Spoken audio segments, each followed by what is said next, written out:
ইসলাম যেমন ন্যায় কাজের কথা বলেছে, অন্যায়কে মিটাবার কথাও বলেছে। কিন্তু যুগে যুগে ইসলাম মাননেওয়ালা যেমন রয়েছে, ইসলামকে না মানলেও শ্রদ্ধা করারও লোক আছে। আবার একদল সন্ত্রাস, আতঙ্কবাদ, সমাজ বিরোধী, নারীকে শোষণকারী, মানবরূপী পশুও রয়েছে যুগে যুগে, যারা ইসলামের বিরুদ্ধে কথা বলে এবং যে কথাটা যুক্তিসঙ্গত নয়, মিথ্যাচার। যদি সত্য কথা বলতো তাহলে ভিন্ন বিষয় ছিল। যুগে যুগেই আমরা দেখেছি, কখনো হিটলার, কখনো চিঙ্গিস খান, কখনো হালাকু খান, কখনো বুশ, এভাবে ইসলামকে বিরোধী করেছে। এর আগে আরো অনেকে করেছে। এবং ইসলামের বিরুদ্ধে আরেক শ্রেণীর লোক বিরোধী করে, যারা ধর্মের নামে ভণ্ডমির দোকান খোলে, তারাও ইসলামের বিরোধী করে। যারা ধর্মের নামে নারী দেহ শোষণ করে, তারাও ইসলামের বিরোধী করে। আরেক দল লোক ইসলামের বিরোধী করে, যারা হলো ইসলাম সম্বন্ধে জ্ঞান নেই, কিন্তু কেউ পিছন থেকে তাকে ভুল বুঝিয়ে হাওয়া দিয়েছে, সে ইসলামের বিরুদ্ধে বলা শুরু করেছে। এক কথাই ইসলামের পক্ষে যেমন আছে, ইসলামকে মিটাবার শক্তি কিন্তু যুগে যুগে অনেক বড় বড় ছিল। কিন্তু যেদিন আমাদের সংখ্যা কম ছিল, সেদিন কিন্তু আমরা প্রত্যেকবারই বিজয় হয়েছি। জোরে বলুন সুবহানাল্লাহ। আজ আমাদের সংখ্যা বেশি, কিন্তু আজ আমরা কিছুই করতে পারছি না। তাহলে এখানে জানতে হবে, ইসলাম মাননেওয়ালাদের মধ্যেও সূরাতে সকলে মুসলমান হলো, অনেক মুনাফিক গাদ্দার আমাদের মধ্যে ঢুকে পড়েছে। তাই আমরা এত সংখ্যা হওয়ার পরও বিজয় লাভ করতে পারছি না। আর যেদিন আমাদের সংখ্যা কম ছিল, সেদিন কিন্তু আমরা বারবার বিজয় লাভ করেছি। আমরা দেখেছি আমেরিকা কোরআনকে ব্যান করতে গিয়েছিল, ইসলামকে মিটাতে গিয়েছিল। সেই আমেরিকাতে জর্জ ডব্লিউ বুশের কন্যাই ঈমানের কালেমা পড়ে মুসলমান হয়ে গেছে। জোরে বলুন সুবহানাল্লাহ। আমরা দেখেছি ফ্রান্সে কোরআনকে অবমাননা করছে, অথচ সেই ফ্রান্সের মানুষ দলে দলে ইসলাম কবুল করছে। আমরা দেখেছি ইংল্যান্ডে মসজিদের ভেতরে নামাজ পড়ছে, একদল সন্ত্রাস ঢুকে AK-47 দিয়ে 50-এর উপরে নামাজিকে গুলি করে হত্যা করেছে। আজকের দিনের খবর, সেই ইংল্যান্ড আজ ইসলাম প্রেমিক হয়ে যাচ্ছে। তাদের ঘরে ছেলে মেয়েরা মসজিদ কে লিয়ে আসছে, তারা জানতে চাইছে সত্যি কি মুসলমান আতঙ্কবাদ, সত্যি কি মুসলমান জঙ্গিবাদ। তারা এসে দেখছে যে না, মুসলমান তো সেই জাত যে জাত নিঃস্বার্থে গরিবের জন্য জান দিয়ে দিয়ে আসছে। জোরে বলুন সুবহানাল্লাহ। মুসলমান তো সেই জাত, ইসলাম তো সেই ধর্ম যে ধর্ম যুগে যুগে মায়ের ইজ্জতকে বাঁচাবার জন্য ধর্ষণকারীদেরকে কতল করছে, মৃত্যুদণ্ড দিচ্ছে। আজ দলে দলে দলে দলে দলে দলে মানুষ ইসলামের ছায়া তলে আসছে। কেন? যে নারীর ইজ্জত বোঝে না, যে মায়ের জাতের সম্মান বোঝে না, সে সূরাতে সকলে মানুষ দেখছো, সে কিন্তু একটা হিংস্র নেকড়ে পশুর থেকেও খারাপ। তার বেঁচে থাকার অধিকার নাই। এর নাম ইসলাম। জোরে বলুন সুবহানাল্লাহ। এখন রিসেন্ট এই চরিত্রহীন গুণ আবার কোরআনের বিরুদ্ধে আন্দোলন শুরু করেছে, যে কোরআন হত্যা করার কথা বলে, কোরআন মেরে ফেলার কথা বলে। আরে কোরআন তোদের মতো চরিত্রহীন নারীদের উপরে যারা ধর্ষণ করে, যারা নারীদের উপরে জুলুম করে, তাদেরকে কোরআন মৃত্যুদণ্ডের কথা বলেছে। কথা মাথায় ঢুকছে কি? আপনারা চান তো নাকি যারা মায়ের জাতকে জুলুম করে, ধর্ষণ করে, তাদের মৃত্যুদণ্ড হওয়া দরকার আছে না? না। আর যারা নারী দেহ নিয়ে শোষণ করে, খেলা করে, কিছুদিন আগে আমার ভারতীয় এক বাবা বক্তব্য দিচ্ছিল, দেখেছেন যে নারী তো মজা করার জিনিস, খেলা করার জিনিস। এই সকল ভণ্ড যারা আছে, এরা চায় ইসলাম না থাকুক, এরা চায় কোরআন যেন বন্ধ হয়ে যায়। কেন? কোরআনের আইন যদি লোক জেনে যায়, তাহলে ধর্ষণকারীদের পিঠের চামড়া থাকবে না। কথা মাথায় ঢুকছে তো নাকি? হ্যাঁ। তো যাই হোক, আমি বলতে চাইছি এটাই, যুগে যুগে ইসলামের বিরুদ্ধে একদল অশুভ শক্তি মাথাচাড়া দিয়েছে, কিন্তু আজকেও মাথাচাড়া দিচ্ছে। সমস্যা একটা জায়গায়, যেদিন সংখ্যা কম ছিল সেদিন মাথা যারা চাড়া দিয়েছে তাদেরকে মাথা ট্রিটমেন্ট ভালো তারে করে দিয়েছে। আর আজকে এত টাকার পরও মিথ্যাচাররা মাথা চাড়া দিয়ে কোরআন বিরুদ্ধে এত বড়, দিনের বিরুদ্ধে এত বড় ষড়যন্ত্র চলছে, কিন্তু আমরা কিছু করতে পারছি না। এর কারণটা কি?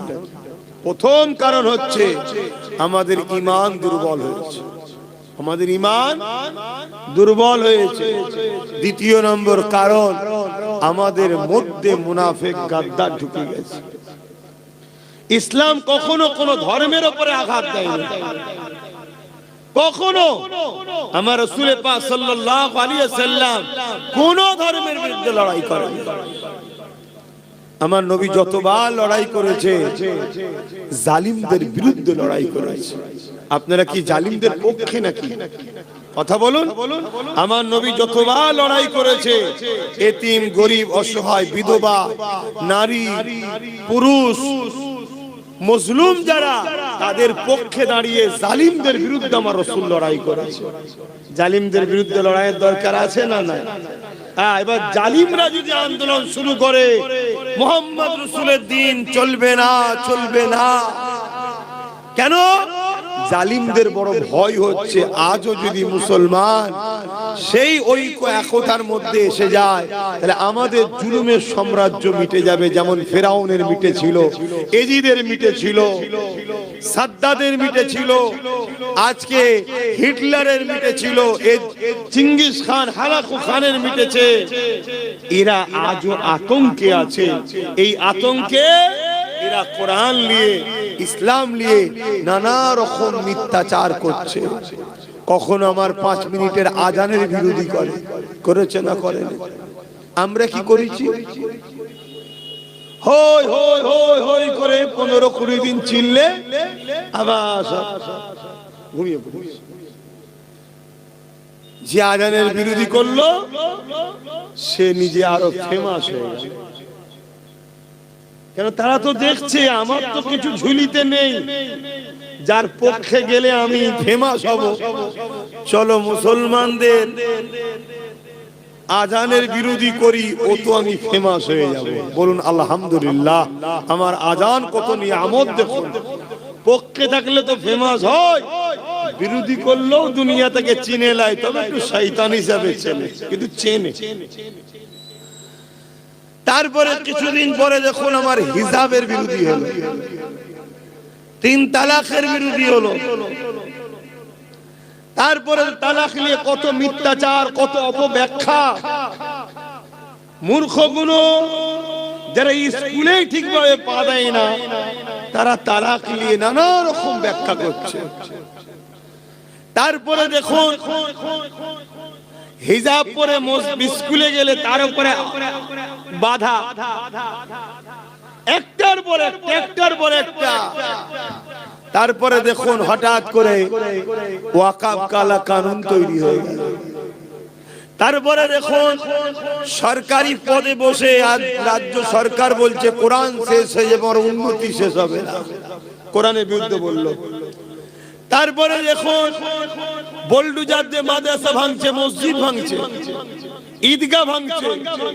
তারপরে দেখুন বলছে রাস্তার পথচারী কুকুরের বাচ্চাকে মিড ডে মিল দেবো, তো মাদ্রাসার বাচ্চাদের মিড ডে মিল দেবো না। আমরা কি করছি? আমরা যখনই একটা কিছু হয় অমনি রাস্তায় নেমে পড়ি, মানছি না, মানবো না, ক্ষমা চাইতে হবে, ফাঁসি দিতেই হবে। বলুন কটা সাকসেসফুল হয়েছে আন্দোলন? একটা কোনো বিচার হয়েছে? একটু হ্যাঁ কি না বলে। আচ্ছা, তারপরে হঠাৎ করে দেখুন আমার বাংলাতে ভাটপাড়ার অর্জুন সিং বলছে ইসলামে নাকি রেপ করা ভালো কাজ, খারাপ না। কি হলো? অনেক থানায় কেস হলো, কেস ডায়েরি কোথায় আছে আমরা জানি না, তার কিছু হয়েছে কথা বলেন। আমাদের কি খবর? ভুলেই গেছি, সব ঘুমিয়ে পড়ি। আবার হঠাৎ করে বিজেপির আরেক নেতা, আরেক জাহেল বেরিয়েছে, মানবরূপী পশু। সে বলছে কোরআনে একটা আয়াত আছে, যে আয়াতের আগে কিছু কোনো কথা না জেনে না বুঝে কোরআন লে নানা রকম মিথ্যাচার পুড়িয়ে দেওয়া, আরো নোংরা নোংরা কথা, যেগুলো আমি বলতে পারছি না, আপনারা সবাই দেখেছেন। কি হবে?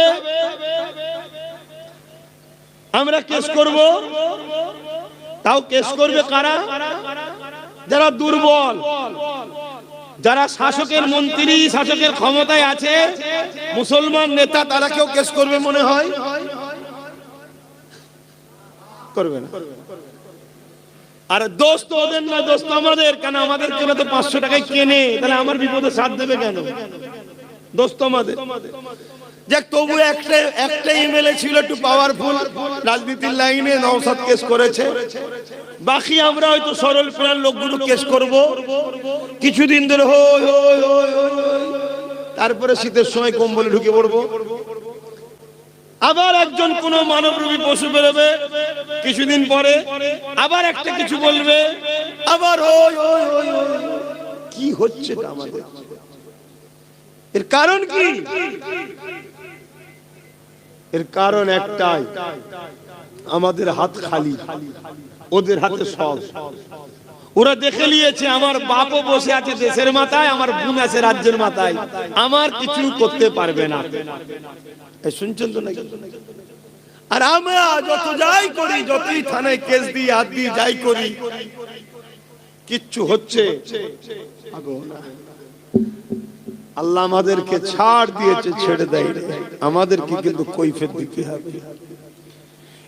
এই শয়তানের অনুসারীগুলো এত মাথাচাড়া দিচ্ছে আমাদের জন্য, আমাদের জন্য। এক তো আমরা নিজেরা ইসলাম অনুযায়ী ঠিকভাবে চলি না, নামে অনুসারী সেজে এত বড় গাদ্দার আমাদের কওমের মধ্যে ঢুকে গেছে। সামান্য পয়সা ইসলাম বিদ্বেষীদেরকে শক্তিশালী করছি, যারা ইসলামের পক্ষে যদি নাও বলে, কমসে কম দুশ্মনী না করে, এমন লোকের পাশে কিন্তু আমরা দাঁড়াচ্ছি না। আল্লাহর কাছে কিন্তু জবাব দিতে হবে। অনেকে বলছে এই বিষয়ে কিছু বলবেন, কি হবে, কি শুনবেন, কি শুনবেন? কিচ্ছু লাভ নেই। আপনার কানটা শুনবে আর আমার, ওদের কিচ্ছু হবে না। তবে হ্যাঁ, আল্লাহর পক্ষ থেকে মার কিন্তু আসবে, সেটা ওদেরকে একা মারবে তা নয়, আমাদেরকেও মারবে। কেন? আল্লাহ বলেছে অন্যায় করে যেমন পাপ, অন্যায়কে যারা রোখে না তার সেটাও পাপ। অতএব কোরআনের বিরুদ্ধে বলে যেমন জাহান্নামের কুকুর হচ্ছে, জাহান্নামে যাবে, শয়তান শয়তান হয়ে যাবে, ও যেমন একটা পাপী অন্যায় করছে, আমরা এই অন্যায়কে নীরবে সবর করছি, এর জন্য আল্লাহ আমাদেরকেও শাস্তি দেবে। আপনি যদি বলেন আমাদের কি করার আছে, করার নেই মানে আল্লাহ তোমাদেরকে এত বড় ক্ষমতা দিয়েছে, তোমরা চাইলে সরকার বাঁচে, তোমরা চাইলে সরকার পড়ে। তোমার কোরআনের বিপদে যখন বিরুদ্ধে কথা বলেছে, তোমাদের সাহায্যের সরকারের ভূমিকা কি? তোমাদের সরকারের ভূমিকা কি? কিন্তু না, সেই দিনের শেষে 500টা টাকা পাবে, আবার সব ভুলে যাবে। অতএব এই বিষয়ে বেশি কিছু বলে লাভ নাই। এতটুকু বলি, কোরআন এমন একটা কিতাব, জালিকাল কিতাব লা রাইবা ফি। কোরআন 1000 বছর ধরে চ্যালেঞ্জ দিচ্ছে, এই কোরআন হলো সেই কিতাব যার মধ্যে ভুল তো দূরের কথা, কোনো সন্দেহ নাই। সেই কোরআন এমন একটা কিতাব, এই কথাটা পৃথিবীর দ্বিতীয় কোনো কিতাব, কোনো বই লিখতে পারেনি। পৃথিবীতে আর কোন পুস্তকের উপরে এই কথা লেখা নেই, জালিকাল কিতাব লা রাইবা ফি, এর মধ্যে ভুল তো দূরের কথা, কোনো সন্দেহ নেই। প্রত্যেকে লেখে কি, যদি কোনো ভুল নজরে পড়ে ধরিয়ে দেবেন, পরের সংকলনে সংস্কার করে দেওয়া হবে, ঠিক করে দেওয়া হবে। একমাত্র কোরআন শরীফ একমাত্র কিতাব, যেটা শুধু বই নয়, কালামুল্লাহ, মহান স্রষ্টা আল্লাহর কথা, সেই আল্লাহর বাণী কিতাবুল্লাহ। প্রথমে বলছে পড়বি মানবি, পরে আগে এই ঈমানটা লিয়ায়, এর মধ্যে ভুল তো দূরের কথা, কোনো সন্দেহ নাই।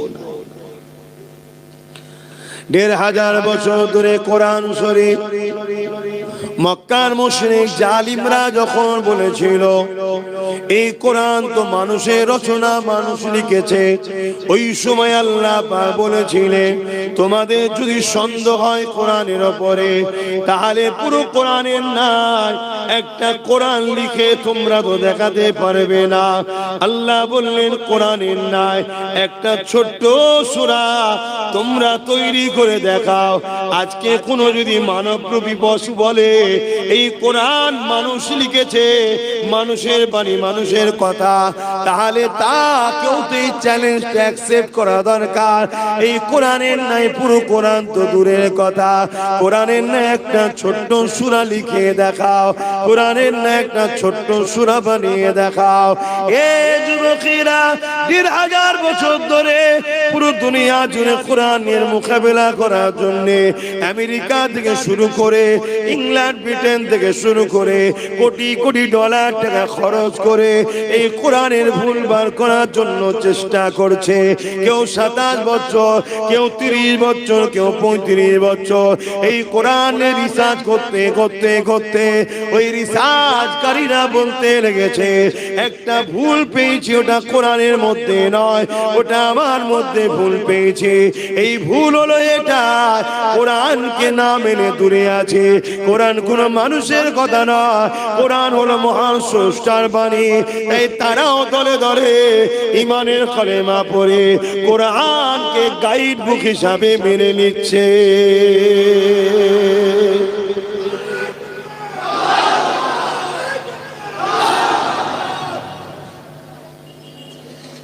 আজকে কোরআনের মধ্যে কেউ যদি বলে যে একটা ভুল আছে, হিংসা ছড়ায়, তোদেরই তো সরকার,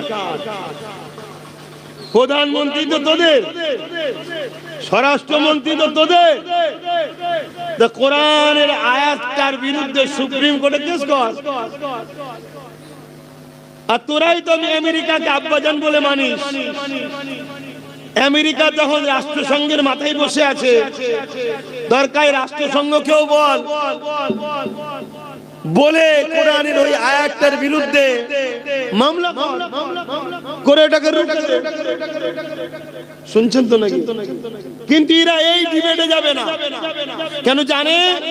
এই ডিবেটে গেলে একটাই প্রমাণ হবে, কোরআন যে সত্য সেটা রাষ্ট্রসংঘ বলতেও বাধ্য হবে, আমাদের সুপ্রিম কোর্টও বাধ্য হবে।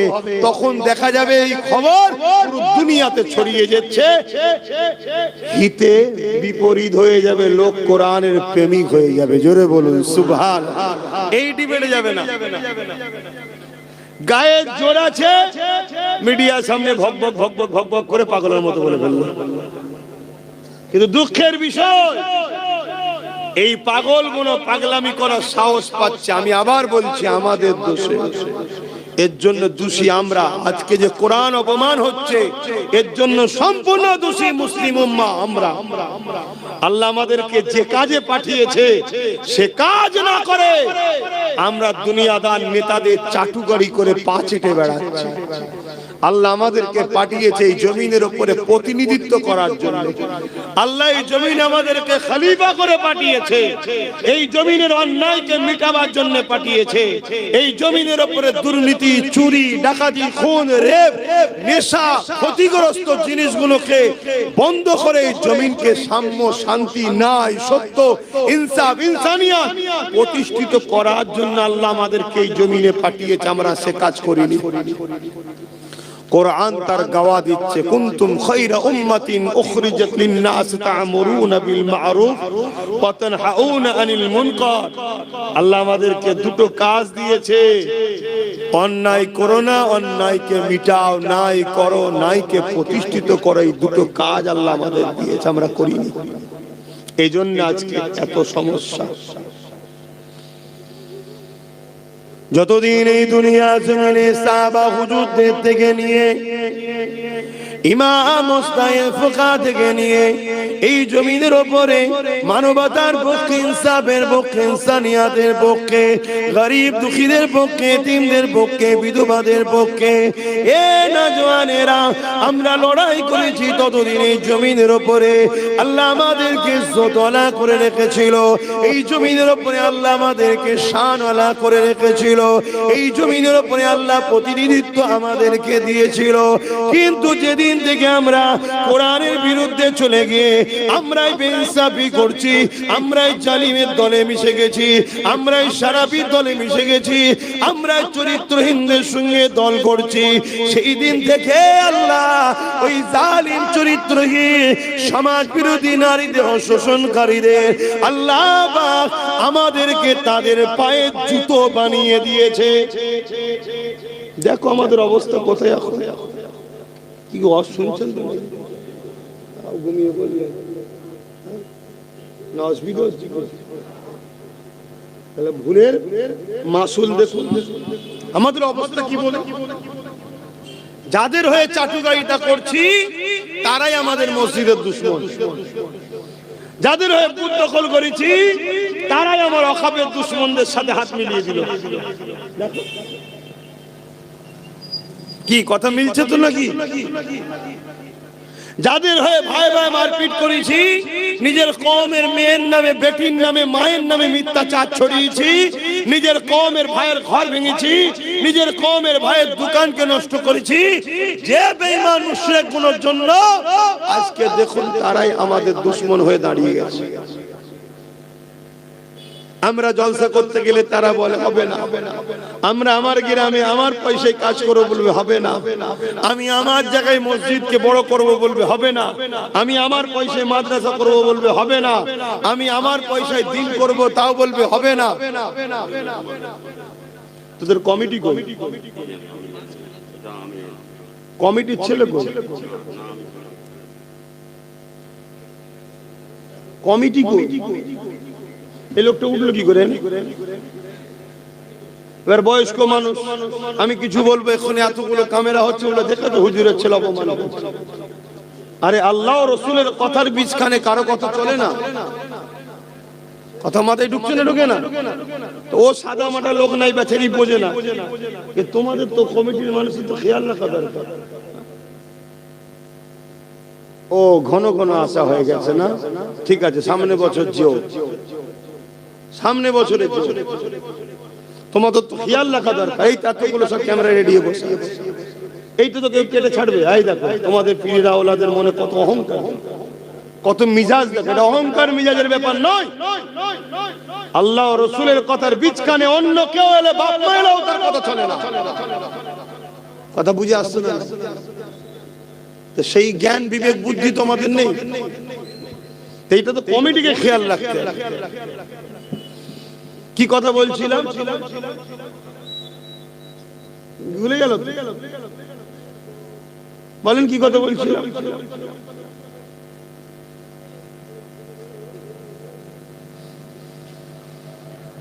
এইরকম ওয়াজের পিছনে ডিস্টার্ব হলে না আমার খেয়াল থাকবে না আপনাদের খেয়াল থাকবে।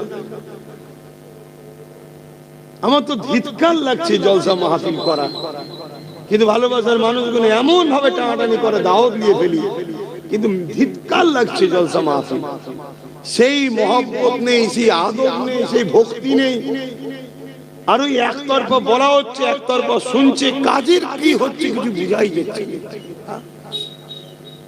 আজকে এত বড় একটা কথা ইসলামের বিরুদ্ধে, কোরআনের বিরুদ্ধে, এত বড় বড় মিথ্যাচার প্রকাশ্য বলে বেড়াচ্ছে, তাদের কোনো শাস্তি হচ্ছে না।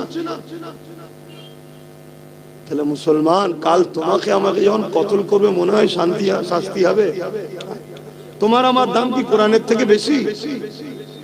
তোমার আমার দাম কি ইসলামের থেকে বেশি? তাহলে ইসলামের উপরে আঘাত দিয়ে, কোরআনের উপরে আঘাত দিয়ে যদি আসামিদের শাস্তি না হয়, তাহলে আফরাজ ও সানাউল থেকে শুরু করে যতজনকে হত্যা করেছে এদের আসামিদের বিচারের আশা করে, বা আবার নতুন করে যত মুসলমানকে মারবে বিচারের আশা করে কোনো লাভ আছে? আর এটাই আল্লাহর পক্ষ থেকে ফয়সালা। তোমাকে আমাকে মার হবে, জালিমদের দিয়ে মারাবে আল্লাহ।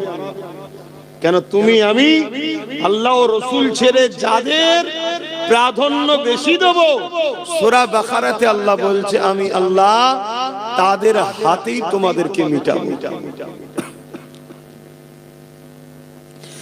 আমার নওজওয়ানেরা, তরুণেরা, এই কোরআনকে নিয়ে যুগে যুগে হাজারো ষড়যন্ত্র হয়েছে। এই কোরআনকে ভুলবার করার জন্য পৃথিবীর জমিনে লক্ষ কোটি ডলার টাকা যুগে যুগে ধরে খরচ করে আসছে। কিন্তু মনে রাখবেন, এই কোরআনের কাছে সবাইকে মাথা নত করে দিতে হয়েছে। দুনিয়ার সব বিষয় যখন সবাই দরজা বন্ধ করে দেয়, নতুন নতুন মুসিবতের কোনো সমাধান খুঁজে পায় না, ওই জায়গায় কোরআন দুটো হাত তুলে বলতে লেগেছে, আসো আসো, প্রতিটা সমস্যার সমাধান একমাত্র দিতে পারে আমি কোরআন, আমি দিতে পারি। আমার দেশের হুকুমত নোটবন্দি করলো কি জন্য? সন্ত্রাস মুক্ত করবে বলে। পেরেছে? বলুন বলুন। আর আমার রসুল মক্কা মদিনা থেকে এমন সন্ত্রাস বন্ধ করেছে, আজকে 1450-1500 বছর হয়ে গেল। মক্কা মদিনায় সন্ত্রাস তো দূরের কথা, আপনি যদি 1 কিলো সোনার একটা বাক্স বিস্কুট ওপেন যদি রাস্তায় ফেলেও রাখেন, 1 মাস পরেও যদি যান ওটাকে পাবেন। এ শুনছেন তো নাকি? এটা কোরআন দ্বারা সমাধান হয়েছে। আজকে যারা কোরআনের বিরোধী করছে, তাদের রাজত্বকালীন রেপ যেন পুরি মুরগির মতো হচ্ছে, প্রতিনিয়ত কন্টিনিউ রেপ হচ্ছে। অথচ কোরআন 1500 বছর আগে যে রাজ শিখিয়ে দিয়ে গেছে, সেই মক্কা মদিনাতে রেপ তো দূরের কথা, কোন নারীর দিকে কেউ বুড়াই নজরে তাকানো, ইফটিজিং করার এখনো পর্যন্ত কেউ সাহস পায়নি। বলুন সুবহানাল্লাহ। এটা কোরআনের মধ্যে শুনছে। এরা আবার কোরআনের সমালোচনা করছে। বাপেরা, নওজওয়ান, তরুণেরা, এ নবী পাকের প্রেমিকেরা, কোরআন শরীফকে যারা মুহাব্বত করে, ভালোবাসে, প্যার করে, কোরআনের পক্ষে যারা দাঁড়াবে, কিয়ামতের দিনে আল্লাহ পাক কোরআনকে সুন্দর করে সাজিয়ে দেবে, যেটা লৌহে মাহফুজে রয়েছে। ওই কোরআন কিয়ামতের দিনে আল্লাহ পাকের আরশে আজিমের নিচে এমন করে হাঁটাহাঁটি করতে থাকবে, আল্লাহ পাক তাকে কুদরতি ক্ষমতা দেবে। ওই সময় সে কোরআন আল্লাহ বলবে, আমার কালামুল্লাহ, আপনি কি আমার কাছে আজকে কিছু চান, ওই সময় কোরআন বলতে লাগবে, ও রব্বি আল্লাহ পাক, দুনিয়ায় যারা আমাকে সিনার মধ্যে রেখেছিল, মহব্বত করেছিল, পড়েছিল, চুমা দিয়েছিল, আদর করেছিল, আজকের কঠিন দিনেতে আমি আল্লাহ আপনার কাছে তাদের জন্য শাফাতের আশা করি। আল্লাহ নবী জানিয়ে দিলে ওই কিয়ামতের দিনে কোরআনের প্রেমিকদের ঘরে আল্লাহ কোরআনের ওসিলায় নাজাত দিয়ে দেবে। আরো জোরে বলুন সুবহান।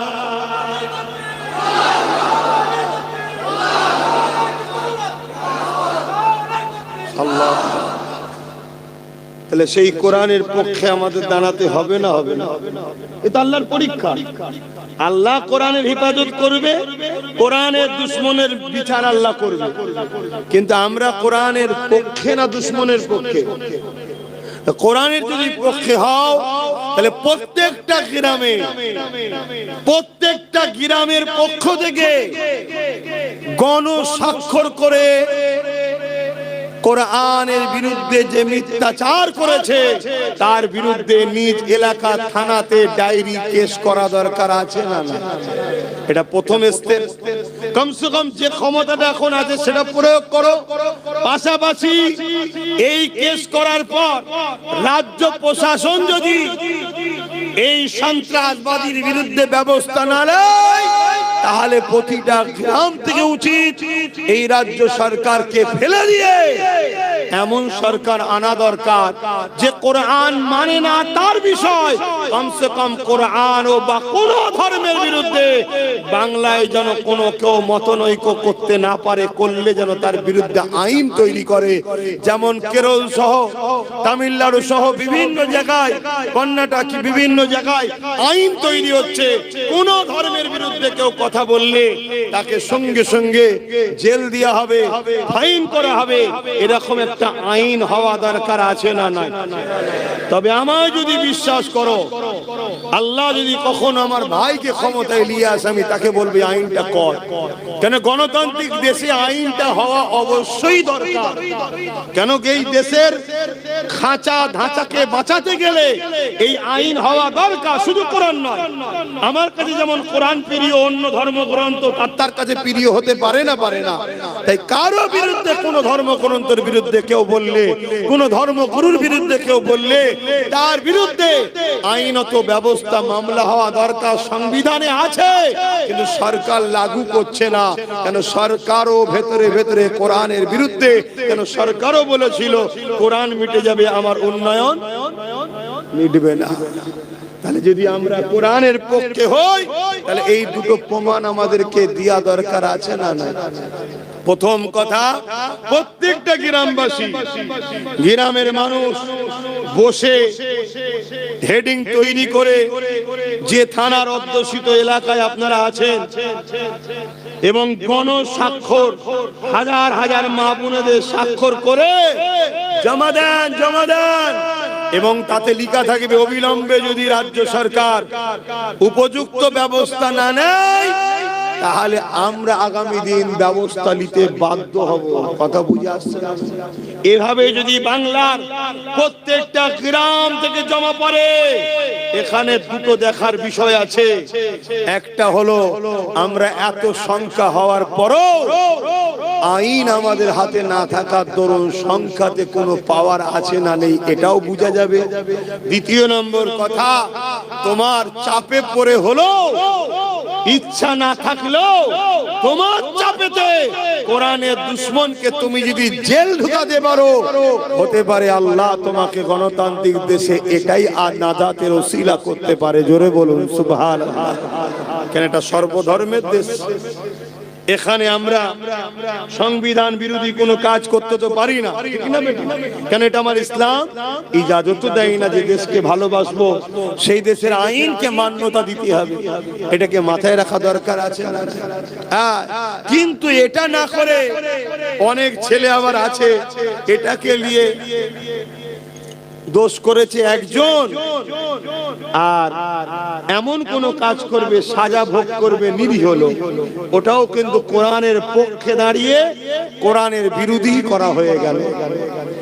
কারণ আল্লাহ পাকের কোরআন বলেছে, কেউ যদি একটা নির্দোষ মানুষের উপরে জুলুম করে, হত্যা করে, সে যেন পুরো মনুষ্য জাতিকে হত্যা করে দিল। আল্লাহ নবী কোরআন, আল্লাহ পাকের কোরআন আরো জানিয়েছে, কেউ যদি একটা মানুষকে সাহায্য করে, একটা মানুষের বিপদে সাথ দেয়, সে পুরো মনুষ্য জাতিকে বিপদ মুক্ত করে দিল। তাহলে সেই কোরআন কখনো হিংসা ছড়াতে পারে? তাহলে উদ্দেশ্য কিছু আছে না? নাই। একটা চুক্তি হয়েছিল মক্কার মুসলমানদের সাথে, মক্কার মুশরিক জালিম অত্যাচারী শাসকদের সাথে। এটা যুদ্ধের চুক্তি, মনে রাখবেন। চুক্তি হয়েছিল। কি চুক্তি? শান্তি চুক্তি। সেই চুক্তিকে, অনেক বড় কথা, সেই চুক্তিকে যখন মক্কার ওই জালিম মুশরিক অত্যাচারী শাসক আবু জেহেল, উতবা, সাইবা, আবু লাহাব বাহিনীরা ভঙ্গ করে, যখন সেই চুক্তিকে ভঙ্গ করে মুসলমানদের হত্যা করে, জুলুম করে, অত্যাচার করে, তখন আল্লাহ পাক বললেন, তারা যখন শান্তি চুক্তি ভঙ্গ করে তোমার ভাইদের ঘরে মুসলমানদের উপরে, নিরীহ মানুষের উপরে জুলুম অত্যাচার করছে, এই যারা করছে এদের বিরুদ্ধে তোমাদেরকে লড়াই করার ইজাজত দিলাম। যেখানে পাবে তাদেরকে বন্দী করো, তাদেরকে কতল করো, কারণ এরা সমাজে শান্তি বিঘ্ন করছে। শুনছেন তো নাকি? এদের মধ্যে থেকে যারা এই জুলুম করেনি বা জুলুম করেও ফেলেছে, যদি ক্ষমা চেয়ে এলাই, আল্লাহর কোরআন তার পরের আয়াতে বলছে, তাদেরকে তোমরা ক্ষমা করো এবং নিরাপদ জায়গায় তাদেরকে থাকতে দাও। বলুন সুবহানাল্লাহ। ধরুন আমাদের দেশে একটা চুক্তি হয়েছে, একটা ইন্ডিয়া, ভারত, একটা পাকিস্তান ভাগ হয়েছে, তো চুক্তি হয়ে গেছে, এদিকটা তোর, এদিকটা আমার। কিন্তু দেখা যাচ্ছে এই চুক্তিকে ভঙ্গ করে পাকিস্তান যদি আগ বেরিয়ে এসে আমার দেশের উপরে জুলুম করে, অত্যাচার করে, দেশবাসীকে বোম মারে, গুলি করে, শান্তিকে নষ্ট করে, চুক্তিকে ভঙ্গ করে, আমার দেশের আইন ব্যবস্থা বা আমার দেশ তখন কি বলবে? যেখানে পাবে পাকিস্তানিদেরকে মারো। কি বলা দরকার আছে? কেন? তারা চুক্তি ভঙ্গ করেছে, আইন অমান্য করেছে, একটা সিস্টেমকে ব্রেক করে সমাজে সন্ত্রাসী শুরু করেছে, খুন শুরু করেছে, নারীদের উপর অত্যাচার শুরু করেছে। অতএব এদেরকে শাস্তির দরকার আছে না? সেই রকম একটা সিস্টেম মক্কার তৎকালীন সময় যারা শাসক ছিল, আবু জেহেল, উতবা, সাইবা, আবু লাহাব, এরা বড় বড় ক্ষমতাশালী, সমাজ বিরোধী, চরিত্রহীন ছিল। এরা মক্কা মদিনার উপরে, সাহাবা হুজুরদের উপরে বড় জুলুম অত্যাচার করেছে। তার জন্য একটা চুক্তি হয়েছিল, সন্ধি হয়েছিল। এই সন্ধিতে একতরফা মক্কার মুশরিক জালিম অত্যাচারীরাই বলেছিল, একতরফা বলেছিল, আমার রাসূল শান্তির স্বার্থে সব মেনে নিয়েছিল, সব মেনে নিয়েছিল। এমনকি আমার রাসূল পাক সাল্লাল্লাহু আলাইহি ওয়াসাল্লামের নাম মুবারককে রাসূল লিখাতে তারা বলেছিল রাসূলটা কাটতে হবে। আল্লাহ নবী নিজে হাতে করে মুছেও দিয়েছে শান্তির স্বার্থে। শুনছেন? এরপরে ওই মুশরিক জালিম অত্যাচারী গুলো তারা জোর করে জুলুম করে এই শান্তি চুক্তিকে ভঙ্গ করে মুসলিমদের হত্যা, মুসলিমদের নারীদের উপর অত্যাচার, তাদের পশুকে ক্ষতি করা, তাদের ক্ষেত খামারকে ক্ষতি করা, নানা রকম ভাবে ক্ষতি শুরু করেছে।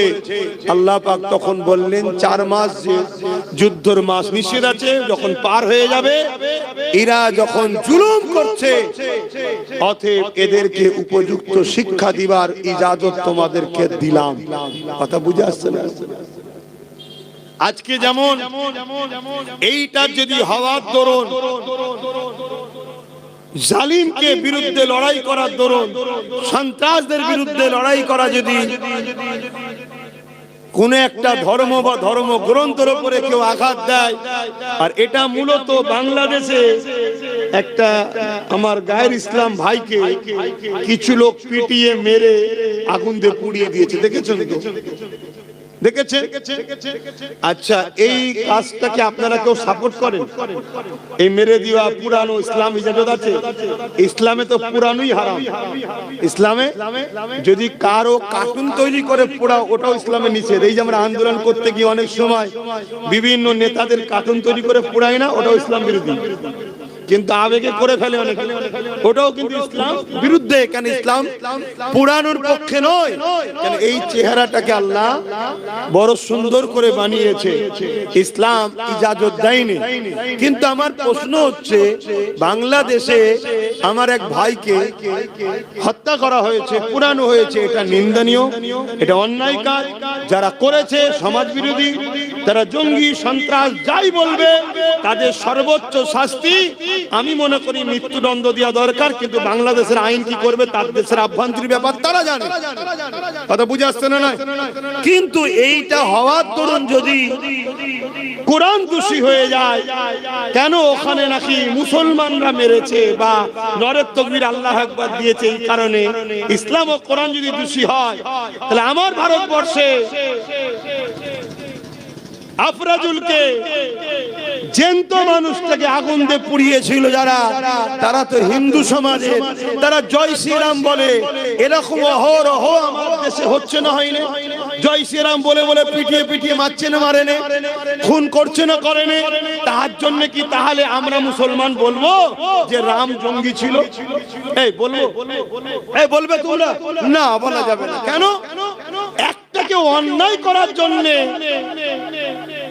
একটা কারণ নাম লিয়েছে বলেই তাকেই যে খারাপ বলতে হবে এমনটা নয়। কেন? কেউ দোষ করলে সে দোষী। স্কুলের একটা ছাত্র যদি ভুল করে, তার জন্য কি প্রতিষ্ঠানকে বন্ধ করে দেন নাকি আপনারা? কথা বলুন। আমার দেশের অনেক হিন্দু ধর্মের ভাইয়েরা, তারা আজকে পাকিস্তানের সঙ্গে গুপ্তচর হয়ে আছে, প্রায় ধরা পড়ছে না, বলেন? এই যে বোম মারলো বিভিন্ন জায়গায় হিন্দু ধর্মের লোক, এর জন্য কি তাহলে বলবো হিন্দুরা সব পাকিস্তানিদের সঙ্গে সেটিং আছে? এই বলবো হিন্দুরা ভারতের সঙ্গে গাদ্দারি করছে? না, এটা বলা ঠিক হবে না। যে ভুল করেছে সে দোষী। 10 জন ভুল করেছে বলে 10 কোটি লোককে কখনো আসামির কাঠগড়ায় তোলা যায় না। আর আজকে এই হিন্দু লোক জয় শ্রীরাম বলে মেরেছে বলে, পুড়িয়ে দিয়েছে বলে, তার ধর্মগ্রন্থগুলো সন্ত্রাসী শিখায়, এটাও বলা কিন্তু শিক্ষার পরিচয় জোরে বলেন দেয় না। কেন? কেউ যদি পাপ করে, ভুল করে, সে ছাত্র দোষী, তার সিলেবাস কখনো দোষী হতে পারে না। কোন ধর্মই হিংসা শিখায় না, কোন ধর্মই বিভাজন শিখায় না। মানুষ তার ধর্ম সম্বন্ধে না জেনে খুন খারাপির মধ্যে জড়িয়ে যায়। যেমন আজকে যে কোরআনের বিরুদ্ধে কথা বললো, তারা যাকে ধর্মগুরু বলে মানে, গুরুচাঁদ ঠাকুর, হরিচাঁদ ঠাকুর, তারাও পড়াশোনা করেছে মাদ্রাসা মক্তব থেকে, কোরআনের ঘর থেকে তারা পড়াশোনা করে বড় হয়েছে। কথা মাথায় ঢুকছে না? ঢোকে না? তাহলে দেখুন তারা কত ভালো মানুষ ছিল, তারা কত ভালোবাসতো। কিন্তু তার ঘরে যদি একটা কলঙ্ক জন্ম হয়, তার জন্য পুরো সবাইকে খারাপ বলা, জোরে বলেন। এটা কিন্তু আদর্শ আমাদের মধ্যে এখনো বিদ্যমান, বিরাজমান। কেন? আমাদের নবী আমাদেরকে শিখিয়েছে। আজও এই উলামারা আপনাদের ঘরে শিখায় যে বাবা, কেউ ভুল করলে তাকে দোষ দাও, পুরো সমাজ, তার জাতিকে দোষ দিও না, তার বাপকে দোষ দিও না। যেমন আমরা অনেক জায়গায় বলি যে আমার উপরে রাখতে গেলে আমায় বল, আমার বাপ মাকে গালিগালাজ দিস না। কথা মাথায় ঢুকছে? আজকে সেই জায়গায় এরা মূলত আমার দেশের সম্প্রীতিকে নষ্ট করছে, এরা আমার দেশের শান্তিকে নষ্ট করছে। আজকে পৃথিবীতে এক চীন আর ভারত ছাড়া আর কোন বড় দেশ নাই, সব ছোট ছোট দেশ। আমেরিকা চাইছে ভারতকে টুকরো টুকরো করে ছোট ছোট করে দেবো, তবে সবকিছুর উপর তার দাদাগিরিটা চলবে। তাহলে সেই জায়গায় এই দেশদ্রোহীদের বিরুদ্ধে এবং ধর্মের বিরুদ্ধে, এবং এদের মূলত লোক দেশকে শেষ করা, এদের বিরুদ্ধে দেশবাসী অন্য ধর্মের মানুষের ব্যবস্থা নেওয়া দরকার। নেবে কি না নেবে তাদের ব্যাপার, কিন্তু আমাদের নেওয়া দরকার আছে না? তাই এই আহ্বান করলাম, প্রত্যেকেই মামলা করে। অলরেডি সর্বপ্রথম মামলার বিরুদ্ধে যে করেছে, যার বিরুদ্ধে মুসলিম সমাজের মানুষ অনেক সমালোচনা করো, সেটা নওশাদ সিদ্দিকী প্রথম করেছে। কথা বুঝে আসছে? আজ কত মুসলিম এমএলএ আছে, কত মুসলিম এমপি আছে, কত মুসলিম প্রধান আছে, বিডিও আছে, কি বলে ব্লকের দায়িত্বে আছে, কত মন্ত্রী দাবিদার মুসলমান। তুমি যদি মুসলমান সাচ্চা হও, এটাই তো তোমার টেস্টের সময়। কিভাবে এটা তো সময় নাকি? কিন্তু এখানে তুমি কেস করবে না, তাহলে জানতে হবে তুমি সেজে আছো মুসলমান। আগামী দিন তোমার পাশে মুসলমানদের দাঁড়িয়ে কোনো লাভ হবে না। বাবেরা, নওজওয়ানেরা, তরুণেরা দীর্ঘ 23 বছর ধরে ধারাবাহিকভাবে আমার রাসূলুল্লাহর উপরে এই পবিত্র আল কোরআন নাজিল হয়েছে, যেটা মনুষ্য জাতির জন্য হুদাল লিন্নাস, শুধু মুসলমানদের গাইড বুক নয়, এটা মনুষ্য জাতির জন্য মহান স্রষ্টা পাঠিয়েছে। এই কোরআন যতটা মুসলমানদের গাইড বুক, এই কোরআন হলো হিন্দুদেরও গাইড বুক। সাগমন করে খ্রিস্টান, নাসারা, বৌদ্ধ সমস্ত মানুষের জন্য মহান স্রষ্টা কোরআনকে পাঠিয়েছে।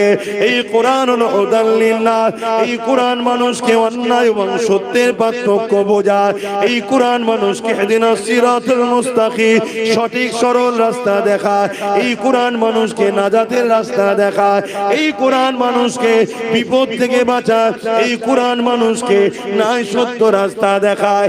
এ যুবকেরা, তরুণেরা, বাবেরা, এ নবী পাকের প্রেমিকেরা, এই বলে দিয়ে যায়, এই কোরআনকে রিসার্চ যারাই করেছে, তারাই কোরআনের প্রেমিক হয়ে গেছে।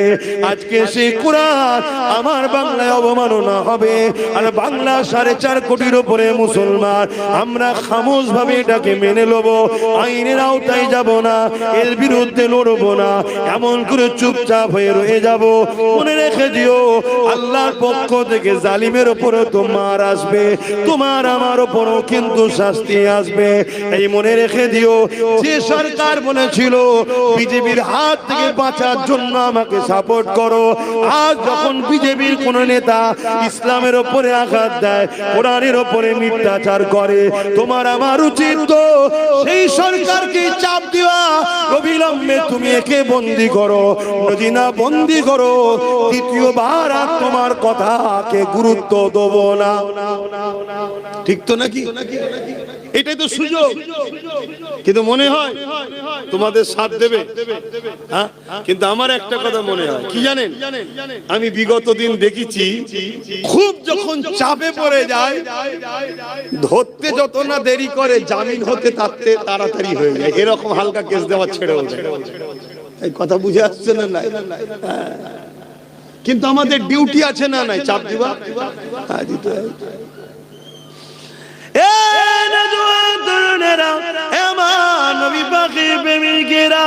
এই দুনিয়ার উপরে আজ আমরা সহজে মসজিদ পেয়েছি, সহজে মাদ্রাসা পেয়েছি, সহজে দ্বীন ইসলাম পেয়েছি, সহজে কোরআন পেয়ে গেছে। তাই আজকে আমাদের কোরআনের উপরে, দ্বীন ইসলামের উপরে, এমন করে মসজিদ মাদ্রাসার উপরে আমাদের অত না দরদ নাই।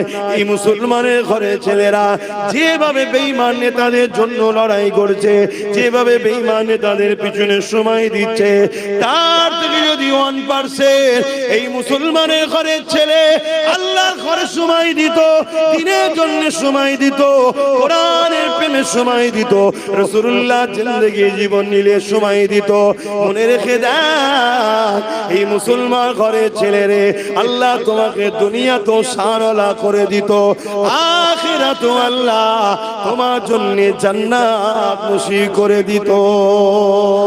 আর নবী ছেড়ে দিয়ে, আল্লাহ ছেড়ে দিয়ে, কোরআন ছেড়ে দিয়ে, দ্বীন ছেড়ে দিয়ে যাদের পিছনে ঘুরে বেড়াচ্ছ, তারা তোমাদেরকে চুষে চুষে চুষে তোমাদেরকে বঞ্চিত করতে করতে করতে এমন জায়গায় চলে গেছো, কেউ যদি মুসলমানকে আজকে দিনে কতল করে, কালকে তাকে জামিন করিয়ে ফুলের মালা পরানো হবে। দেখলেন না কিছুদিন আগে এই কলকাতায় প্যাটিস বিক্রি করা লোকটাকে যারা মেরেছিল, তাদেরকে জামিন করে নিয়ে যে শুভেন্দু মালা পরিয়েছে না পরায়নি? আবার ওই শুভেন্দু আন্দোলন করছে বাংলাদেশের ভাইয়ের পক্ষে থেকে। ভালো কথা, আমরাও আন্দোলন করেছি, আমরা বাংলাদেশ হাই কমিশনারকে লিখিত দিয়েছি শাস্তির জন্য, কেন মানুষ মানুষের পাশে দাঁড়াবে। কিন্তু তোর মন তোকে মানায় এটা? এখানে আর একটা কথা মনে পড়েছে, একটু বলি নাকি? এগুলো জানিয়ে দেওয়া দরকার তো নাকি? আজকে এই বাংলায় বাংলাদেশি কেউ হত্যা হয়েছে, তার আন্দোলন হচ্ছে। আমি হওয়ার পক্ষে, বিরুদ্ধে নয়, কিন্তু এই আন্দোলনের বিরুদ্ধে মমতা ব্যানার্জি কি বলছে যে বাংলাদেশে মেরেছে, ওটা বাংলাদেশে যে আন্দোলন করে এখানে নয় বলছে। কিন্তু এই বাংলাদেশে আমাদের ভোটে হওয়া সরকার বলছে ওয়াকাফের আন্দোলন এখানে নয়, দিল্লি গিয়ে করো। বলেছে না বলেনি? কেন জানে? কেন জানে? এদেরকে যা খুশি বলো, ভোটের সময় 500 দেবো, আবার নিল। এই জন্য আমাদের গুরুত্ব নাই। আর ওকে বললে খবর আছে, কেন? ওই তো টিকিয়ে রেখেছে একে। যত পাচ্ছে মুসলমানদের গাল দিচ্ছেন, আমরা মুসলমান ভয়ের কোলে বসে। কথা বুঝছেন তো? অসুবিধা হচ্ছে নাকি? কষ্ট হচ্ছে? বাপেরা বোঝেন, কেন না এই দিনের জন্য আমার রাসূলুল্লাহ অনেক কষ্ট করেছে।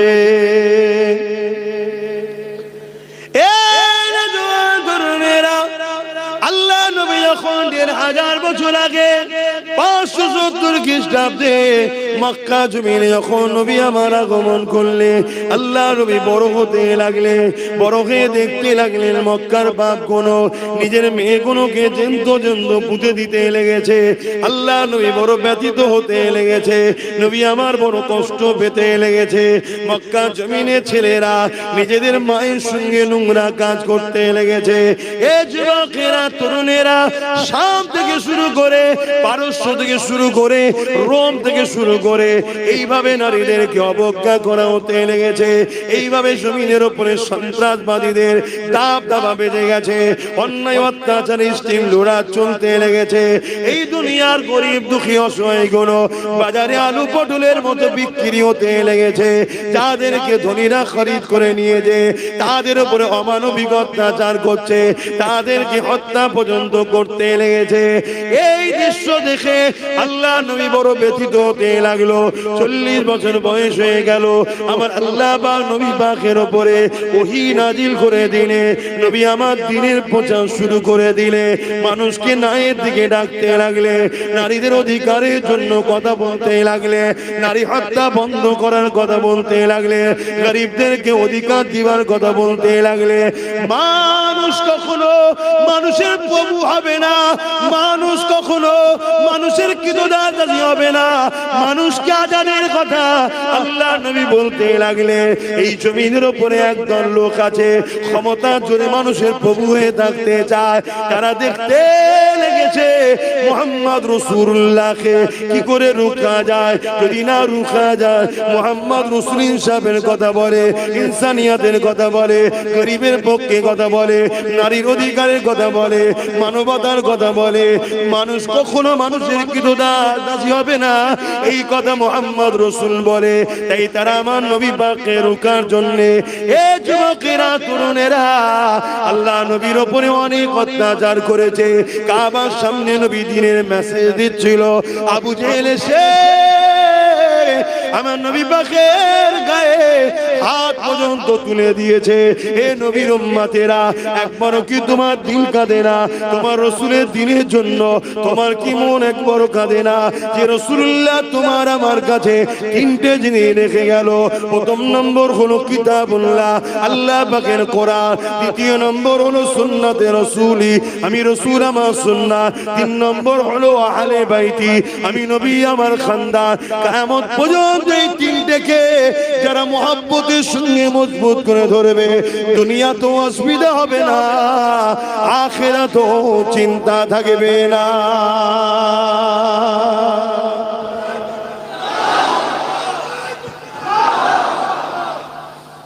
একবারও কি আমাদের মনে পড়ে না যে রাসূল ছাড়া আমরা জান্নাত যেতে পারবো না? সেই নবীর দ্বীনের জন্য কি করলাম? এর দলের জন্য, ওর দলের জন্য, তার দলের জন্য কি না করছি আমরা। আমার রাসূলের দ্বীনের জন্য কি করি?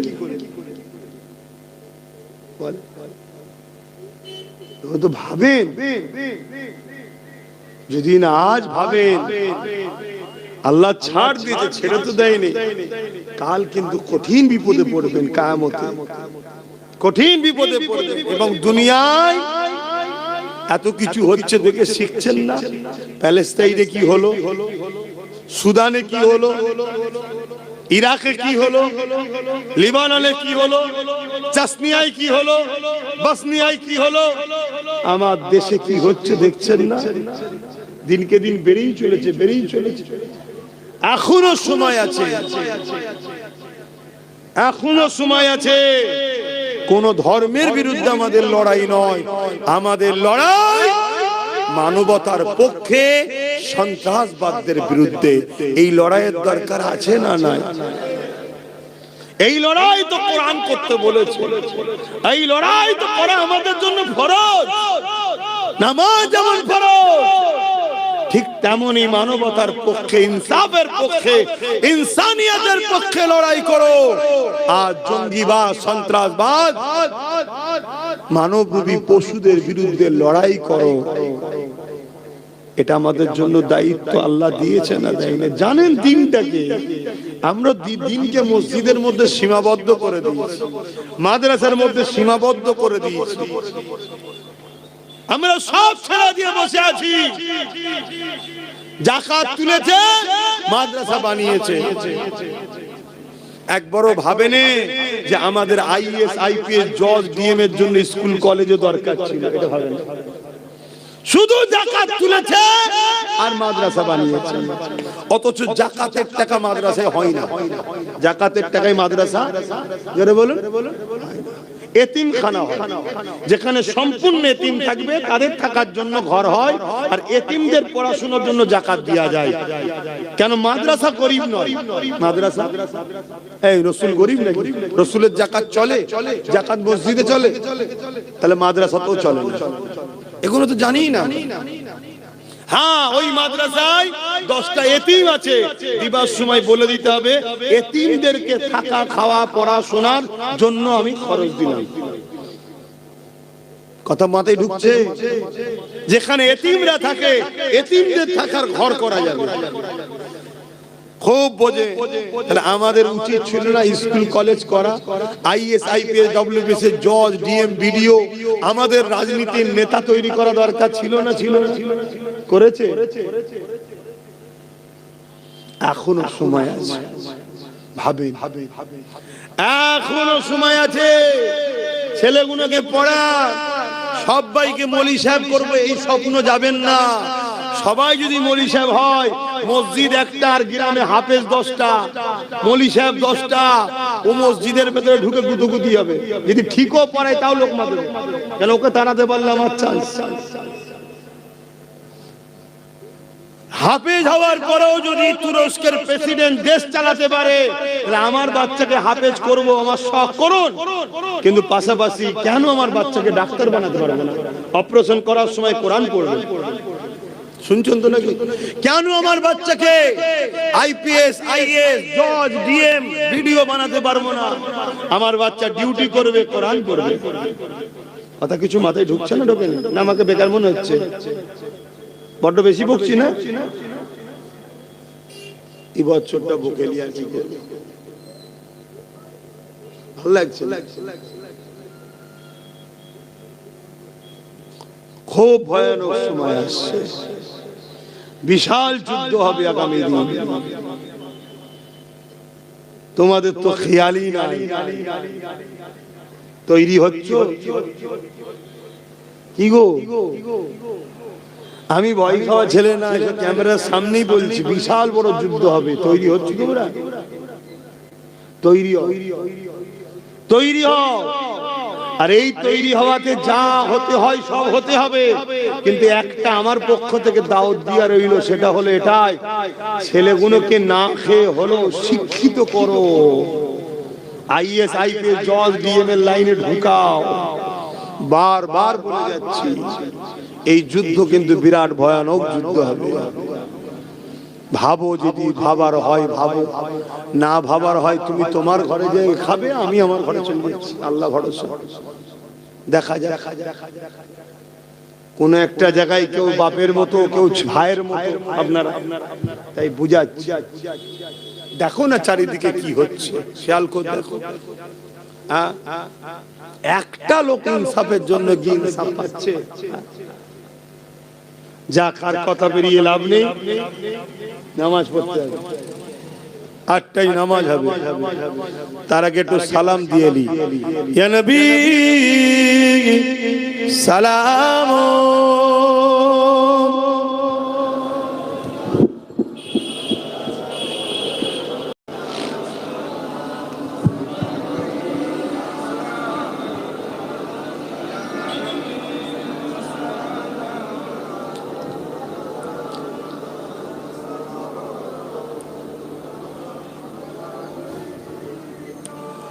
طلع البدر علينا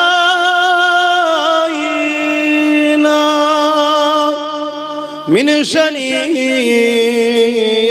الوداع وجب الشكر علينا ما بغى لله أهداي يا نبي سلام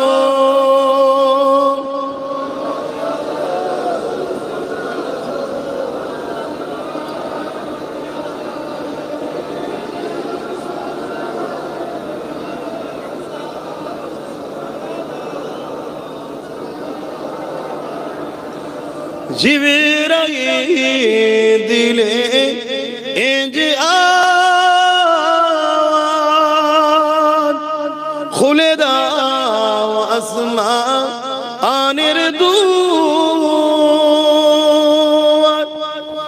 এসেছে নবী ঈদের সরদার করিতে আল্লাহ আরো দিদার নবী সালাম ইয়া রাসূল ইয়া হাবিব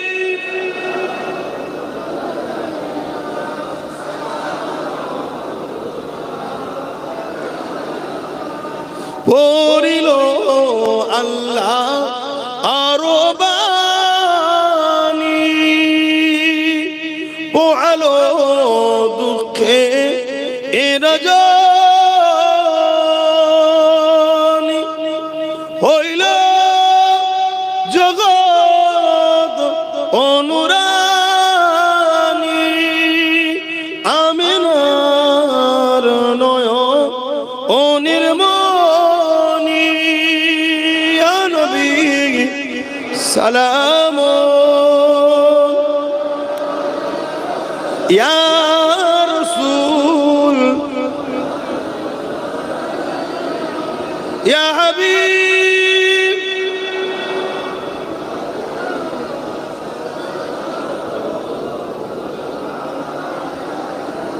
বালাগাল উলা বিকামালিহি কাসাবাত তুজা বিজামালিহি হাসানাত জামিউ কুসালিহি সাল্লু আলাইহি ওয়া আলিহি আল্লাহুম্মা সাল্লি আলা সাইয়্যিদিনা মাওলানা মুহাম্মদ ওয়া আলা আলিহি।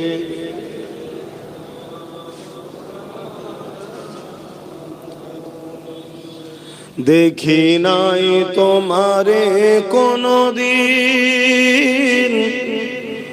তবুও হৃদয়ে অমনি দেখি নাই তোমারে কোনদিন, কোনদিন, কোনদিন, কোনদিন। হে নবী, নবীজি আমার, তুমি আছো হৃদয়ের গভীরে, তুমি আছো হৃদয়ের গভীরে। ভুলবো তোমায় বলো কি করে। কোরআনের পথ যত খুঁজেছি, হে নবী তোমায় তত চিনেছি। কোরআনের পথ যত খুঁজেছি, হে নবী তোমায় তত চিনেছি। কোরআনই জানিয়েছে আমায়, ওয়ারাফা'না লাকা যিকরাক। হে নবী, নবীজি আমার, তুমি আছো হৃদয়ের গভীরে। আল্লাহুম্মা সাল্লি আলা